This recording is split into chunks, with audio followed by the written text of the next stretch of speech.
পর্দায় দাপুটে অভিনয়ে একসময় লাখো দর্শকের হৃদয় জয় করেছেন।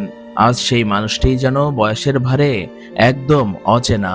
৯০-এর দশকের জনপ্রিয় চিত্রনায়ক ইলিয়াস কাঞ্চনকে দেখে অনেকেই চিনতে পারছেন না। তবে আরও বেদনাদায়ক বিষয়, তিনি নিজেও বর্তমানে পরিচিত মানুষকে চিনে উঠতে পারছেন না।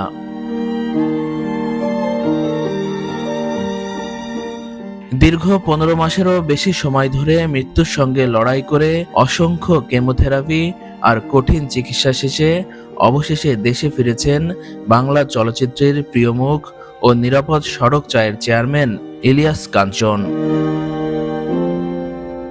সোমবার বিকেলে দীর্ঘদিন পর কিছুদিনের জন্য দেশে ফিরেছেন ইলিয়াস কাঞ্চন।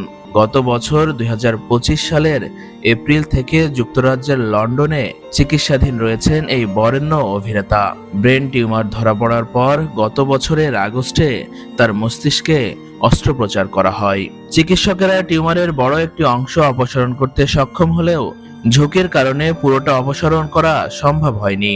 পরে পরীক্ষায় জানা যায় তিনি ব্রেন ক্যান্সারে আক্রান্ত। পরিবারের তথ্য অনুযায়ী সপ্তাহে ৫ দিন করে ১২ সপ্তাহে ৬০টিরও বেশি কেমোথেরাপি নিতে হয়েছে তাকে। এরপর ২ ধাপে আরও ৬ মাস ওরাল থেরাপি সম্পন্ন করেছেন। সব মিলিয়ে প্রায় ১০০ কেমোথেরাপির কঠিন যন্ত্রণা সহ্য করতে হয়েছে এই অভিনেতাকে।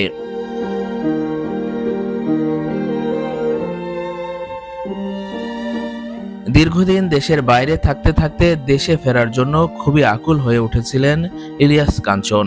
তৃতীয় সপ্তাহের থেরাপি শেষ হওয়ার পর কয়েকদিনের জন্য হলেও নিজের দেশ, নিজের মানুষের কাছে ফিরতে চেয়েছিলেন তিনি। তাই তো চিকিৎসার মাঝেও দেশে ফিরে এসেছেন এই অভিনেতা।